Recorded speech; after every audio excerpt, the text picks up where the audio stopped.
Allah daje uputu i izvodi na pravi put onoga koga on hoće, kada hoće i kako hoće. Sa YouTube kanala One Pet Network prenosimo video o Jeff Lawtonu kao jedno lijepo svjedočanstvo življenja vjere. This man may have the secret to solving world hunger. His revolutionary ideas are changing the world as we speak. He attracts thousands of students from around the world, and he has the skills and know-how to turn sandy deserts green. Jeff took that to that. He can bring life to barren plains. By the will of Allah. By the will of Allah. His name is Jeff Lawton, and this is his story. He's taught me more than another person, and he's a big part of my reason for reverting to Islam as well. We're here in Zaytuna Farm, a 66-acre property in the northern rivers of New South Wales, Australia, in a village called the Shannon. Na prvi pogled izgleda kao samo divlja šuma s gustim rastom drveća i grmlja posvuda. A lot of people would look at this and not understand what's going on because it's quite complex. Ali strateški je napravljeno, duboko povezano i jedan od najboljih sistema samodostatnosti koje ćeš ikada vidjeti. There's fruit trees of all different types and there are food plants in all sorts of layers. Avocado here, we have black sugar cane, we have mango, we have figs and pomegranates. There's an enormous amount of fruit. Kako su postigli to sve? Inovativnom idejom koja se zove permakultura. Permakultura je novotvorenica ovog čovjeka, Bill Mollison, koji je bio učitelj Jeffu Lawtonu. To je metodologija upravljanja prostorom na najodrživiji i najprirodniji način. Zaboravite sve što znate o farmama, traktorima i teškoj mašineriji. Permakultura gleda prirodu kao svog učitelja. Nature has been sustainable for millions, billions of years. All on its own. Didn't need a tractor, didn't need fertilizer, soil stayed fertile. So just for the record, Zaytuna Farm, there's no pesticides, no herbicides, nothing. No synthetic fertilizer. We don't have to water, we don't have to fertilize, and we don't have to weed. Only thing we have to do is pick. It won't pick itself. Jeff prakticira permakulturu preko 40 godina, pažljivo proučavajući principe po kojima priroda djeluje, kako bi osmislio još bolje načine dizajna krajolika, kako upravljati vodom i njenim tokom, ili koje je pravo mjesto za određenu biljku. We're surrounded by bamboo. Everywhere you look, you see bamboo. There's a lot of different bamboo, but along here, this is allelopathy. This stops things growing underneath it. So right here, it's like a control mechanism on the edge of this system. Shvatili ste, lik je stručnjak. Samo da vidite koliko utjecaja ima njegovo znanje, ovo je Zaytuna imanje 2002. godine, samo suh komad prašine. A ovako izgleda sada, 2024. To je postao uspješan ekosustav. That's where it started. And that's where it is. And that's where it is. Jeff took that to that, turning the desert. Dom raznim biljnim i životinjskim vrstama, najviše žabama, hrpe i hrpe žaba. 15 varieties of rare frog, and there's 112 birds species. 112 birds. I started off with 53 species of bird, now we're at 112. It's a medicinal tree that the Prophet used to use called senna, and the seed came from Medina. Wow. A seed from Medina all the way to Zaytuna Farm in northern New South Wales. Ovo što Jeff radi ima takav utjecaj da je jedna cijela zajednica privučena da živi na njegovom imanju. Na primjer, vlasnici ove kućice koji imaju bazen s pitkom vodom. Da, možeš piti vodu iz tog bazena. Spirulina, there's a little bit of algae around, but that's All right, natural. but it's... We'll do it together, right? That's nice water. Yeah, that's That's great water. fresh water from a swimming pool, a natural swimming pool that is completely running off the earth. Posao ga je vodio po cijelom svijetu, u preko 50 zemalja, ali njegov daleko najambiciozniji projekt je projekt za zeleniti pustinju u Jordanu. Uspio je konvertirati pustinsku ravnicu u zelenu oazu punu voća, povrća i čak kameleona. Rare Middle Eastern chameleons. We don't know where they came from. To je bila nevjerojatna transformacija, ali ni blizu onoj koju će Jeff doživjeti u toj istoj prašnjavoj pustinji. I was at the end of 4 years designing, consulting and teaching in the Jordan Valley. And then we had 9/11. Right? And then we invaded Afghanistan. It's like, what are we doing? And then we invaded Iraq, right? And George Bush is saying, you're either with us or against us. Either you are with us or you are with the terrorists. And I'm thinking, well, I'm not with you. I'm definitely not with you, that's for sure. Because I see all this stuff and it's just like, this doesn't make any sense. And I know these people. So I'm like, okay, I asked some brothers, they're brothers now, can you take me to a mosque? I just really want to understand a bit more about Islam. And that's where a journey started. They took me to the Haji school on Friday prayers, taught me the Shahada, asked me if that sits well okay with me. I said, yeah, it sits okay with me. Can you learn it? So I learnt the Shahada and they took me to Friday prayers.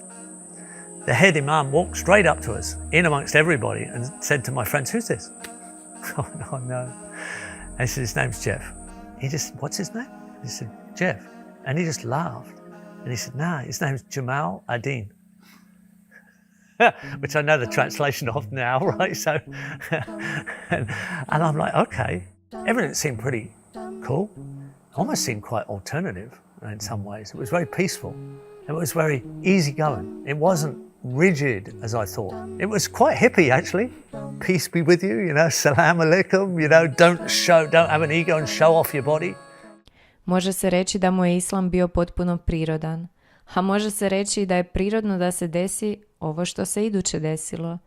Jeff je upoznao Nadiju, Palestinku iz Jordana. When I came and I told my mom, look, you remember that blue eyes guy, Jeff, the one teach permaculture? She said, yes. I said, wow, he's interested on me and he wants to marry. And then I'm just really like, oh, Mom, what to do? He said, leave it with me. And she went to my dad and she said, look, one lady here in the village, a guy, he became a Muslim and he interested to marry her, but her dad refused. And he said, why? He said, he's Ahmad, she basically. So he should, like he's become a Muslim, he will have a big ajr and all that stuff. My mom smiled and she said, actually, this is your daughter. And he said, oh, okay, I better ask a judge about it. I had to go to get a certificate to be a Muslim. I have a certificate of the Muslim faith. So I had to recite Fatiha in front of a crown judge in the capital city of Amman. And since then we together and we traveled. The first trip we went to Iraq and that actually our honeymoon. So it was a war zone It's a honeymoon. start a war zone. But you'd never been on a plane before. So it was really romantic. Right? Absolutely. Danas Jeff i Nadija upravljaju imanjem Zejtuna, na kojem je istraživački institut koji svake godine privlači 1000 studenata iz svih dijelova svijeta, raznih svjetonazora. I sve se to vodi halal. Jedan od njegovih studenata je bio i mladi Sam Parker Davis s pozadinom u polju očuvanja prirode. Došao iz nacionalnog parka Blue Mountains. I've learnt more from Jeff than I've learnt from any other person. He's been my greatest teacher and one of my best mentor. He's taught me more than another person, and he's a big part of my reason for reverting to Islam as well. MashaAllah. I found Islam through permaculture. Wow. So actually in high school I studied Islam. We studied Islam through the lens of it being an environmental religion. So I went to a hippie school, a bit of an alternative sort of out there school. I'm sensing a lot of hippie vibes on the channel, I'm not going to lie. I do sense it here and there. Yeah. And so I got taught by this lovely Buddhist lady about Islam. And so we did this part of it about how it related to the environment. And so for me being environmentally inclined, when I started to learn about how environmental Islam was, it was very clear. It gave me a clarity of understanding morality that I couldn't get from another faith. Allahu Akbar. Subhanallah. Yeah, no, definitely God is great. Allahu Akbar.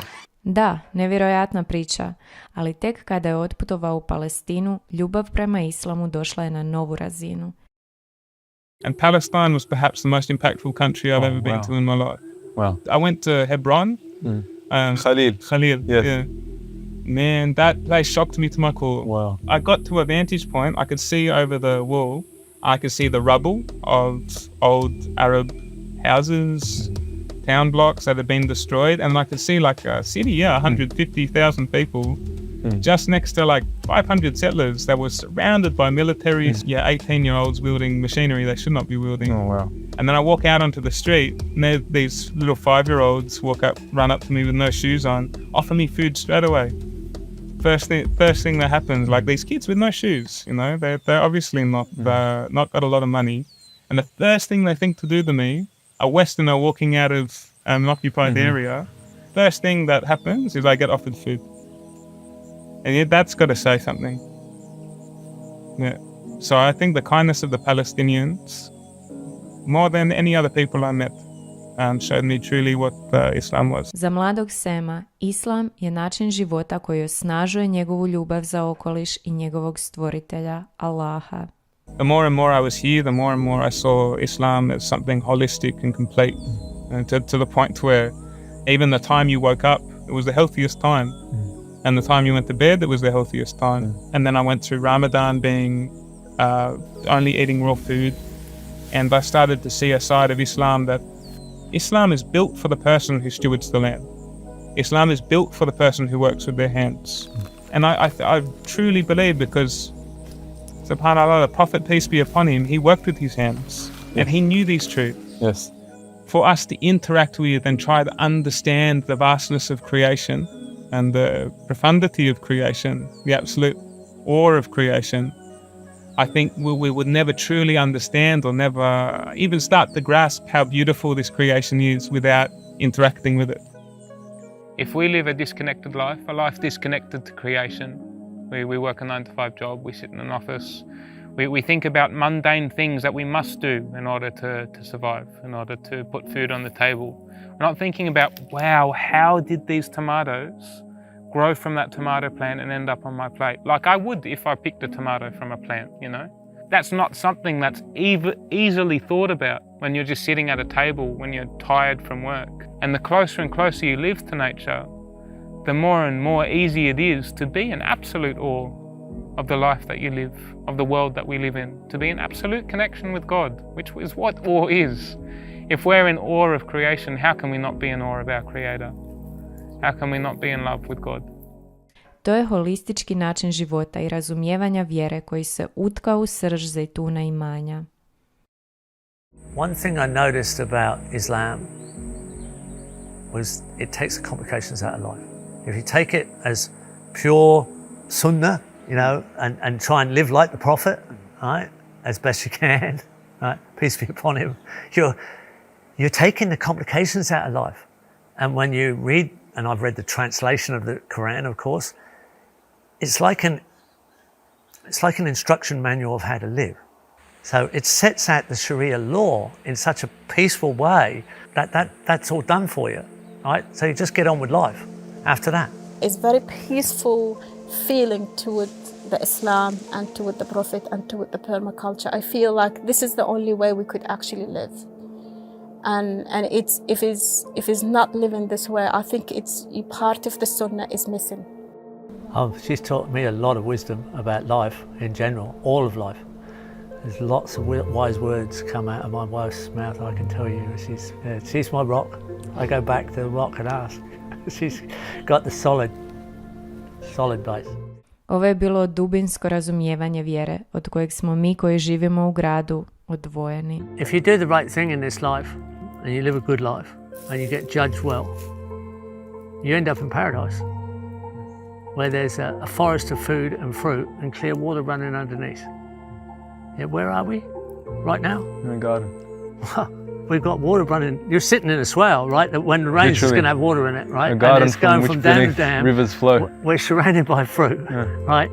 So it's in respect of from doing the right thing, that's what we're going to get. The Prophet Muhammad sallallahu alaihi wasallam, he would say that if one of you was to see the hour approach and within his hand was a seed, he should plant it. Even if he knows then and there that everything was going to end, he should still plant that seed. When you pass away, what legacy do you want to leave behind? This farm hopefully will be a legacy, and that's why I made it an eco-farming community and registered a cemetery on the farm. I particularly feel that the children need There's so many innocent children that need this as a beacon of hope that they can live a really good life and feel like they're a very meaningful part and beneficial part of life on earth and God's creation. That'd be the best legacy ever. Neka Allah učini Jeffov život i rad trajnim dobrim djelima koja će mu se stalno obnavljati.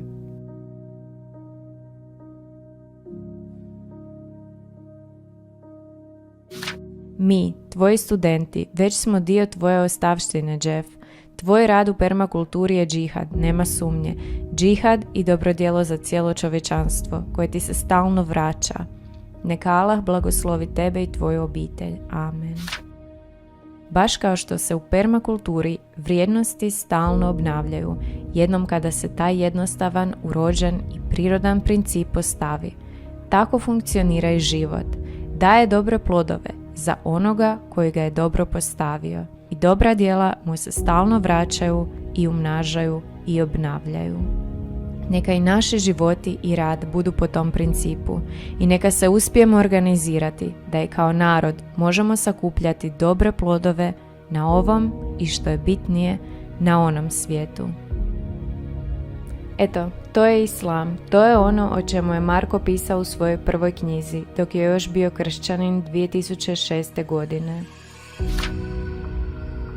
Hrana je oružje kojim se mora raspolagati i djelotvorno upravljati da nas se ne bi s tim istim oružjem u tuđim rukama lagano pokorilo i upropastilo, ne samo u ovom prolaznom svijetu, nego i za vječnost u koju smo pozvani. Hrvatska mora biti u potpunosti GMO zaštićeno područje i na tome graditi i svoj međunarodni identitet jednako kao i nacionalni suverenitet. Po procjenama stručnjaka, Hrvatska može relativno komotno proizvoditi hrane za godišnju potrebu više od 20 milijuna stanovnika i tolikom obimu proizvodnje treba težiti i što prije ga dostići, a ako se nadmaši, tim bolje. Ministarstvo poljoprivrede ima zadaću provoditi besplatnu razdiobu zemlje svima koji će raditi i proizvoditi na toj zemlji. Spremišta robnih rezervi imaju se tako graditi da budu strateški raspoređena po cijeloj Hrvatskoj i svaka županija i svaki grad, manji i veći, moraju imati svoje strateške prehrambene rezerve. Poljoprivredna proizvodnja i očuvanje samog sela sa seljacima biti će poticana svuda u skladu s regijom, podnebljem i čuvajući tradicionalne vrednote. Napravit će se plan izrade malog i srednjeg seoskog obiteljskog gospodarstva koje će biti uklopljeno u sveobuhvatni urbanistički plan izgradnje sela, gradova, županija, regija i države. Planiranjem proizvodnje i urbanističkim osmišljavanjem posebno se treba paziti na očuvanje okoliša od zagađivanja i očuvanje zatečene bioraznolikosti. Temeljni nositelji poljoprivredne proizvodnje ima biti velik broj i svugdje prisutna obiteljska gospodarstva, a nakaradne tvorevine poput poljoprivrednih kombinata više neće moći postojati. Obiteljska gospodarstva svako za sebe proizvodi što je moguće veću raznolikost proizvoda na zemlji koja je u neposrednoj blizini same kuće u kojoj obitelj živi. Hrvatski strateški cilj je stvaranje energetske neovisnosti i potpune energetske samodovoljnosti, a ako to nije u potpunosti ostvarivo, mora se iskoristiti svu postojeću tehnologiju za najveće moguće smanjenje ovisnosti o uvozu energenata, posebice o uvozu same energije, struje, kao gotovog proizvoda. Izvučeni su samo citati o poljoprivredi, ali svi su sustavi objašnjeni i povezani. Monetarni se nastavlja na poljoprivredni na energetiku i urbanizam i tako dalje. Sve je jedan živi sustav koji kada se uspostavi, može se dalje održavati i napredovati s puno manjim ulaganjima. Ukratko, Marko je osmislio permakulturu države. Ako pogledamo bilo koju definiciju permakulture koja se nudi, sistem koji vrijedi za obitelj, zajednicu, može se proširiti i jedino ima smisla da se proširi i gleda na razini naroda, države. Danas, s internetom i globalizacijom, imamo proširen teritorij povezanosti i utjecaja. Povezani smo sa cijelim svijetom. Nema smisla gledati kao da nije tako. Ako Bog da, prvo sebe, hoćeš individualno sredimo, postavimo na pravo mjesto, to je taj veliki džihad sa samim sobom, a onda idemo na ovo, ajde recimo, nacionalno, narodno oslobođenje i povezivanje, ali ne staje se na tome, to nije smisao toga, nego moramo djelovati da dopremo do što više prostora cijelog svijeta, kao Banovina Horosan, znači mjesto odakle će krenuti vojska svjetla koja će cijeli svijet, ako Bog da, osloboditi ove tiranije, sotonizma i zla. To. Znači tu moramo aktivno djelovati. Reci što ti hoćeš, što si htio reći? Vidio si cvjetić? Da, ali nemoj ga ubrati. Samo ga možeš gledati. Znaš, pusti ga neka živi. Ako nema razloga da ga se bere, on tu treba biti. Da može pčela doći na njega, da može neki drugi kukac doći, da cijeli ovaj životni ciklus lijepo ovdje egzistira i postoji. Znaš? Jesi vidio pčele ovdje tamo koje su bile? Znaš da ima ovdje pčela, tako da ovdje med je posebno fin od ovih pčela. Jel voliš jesti med? Da, da. A vidiš kako pčele, znači ako ti sad ubereš jedan cvijet i onda ta pčela koja bi radila med ne bi imala taj cvijet na koji bi mogla doći. I onda na kraju dođemo do toga da mi nemamo meda u kući. Znaš, zato trebamo paziti i kada pazimo i kada slijedimo uputu stvoritelja, uputu gospodara, onda sve lijepo se slaže jedno za drugim. Pustimo cvijeće ovdje da raste. Što sam ti rekao, da pčele imaju za med raditi. Znaš, to moramo pustiti, ne smijemo ovdje uništavati, ovdje smo došli, ovdje je Bog nama dao, zemlju nam je dao, zemlju dao čovjeku da pazi na zemlju, da budemo ovdje namjesnici na zemlji. I moramo paziti i čuvati zemlju. Pozvati sve ljude da također, koliko mogu, isto iskoriste ove ljepote stvoritelja koje nam je dao i da kroz stvoreno spoznaju stvoritelja. Jer sve je ovdje na taj način postavljeno i sve je ovdje na taj način dano posjednicima razuma da shvate i da razumiju i ovaj svijet i naše mjesto u ovom svijetu i našu zadaću i naše poslanje i naravno za ono konačno, za odlazak sa ovog svijeta na onaj idući svijet koji vidite koliko je svijet predivan, prekrasan, i zemlja, i biljke, trave, cvijeće, stabljike, kamenje, vjetar, nebo, oblaci, sunce na nebu, sve tako predivno, evo, ptičice koje cvrkuću, a onaj svijet je višestruko još ljepši i još bolji. I u novom svijetu smo samo u jednoj tranziciji prema idućem svijetu i s tom porukom bi evo za danas završio. Još jednom puno hvala svima koji su pomogli. Borba se nastavlja. Čujemo se, vidimo se ako Bog da. Svako dobro želim. Doviđenja.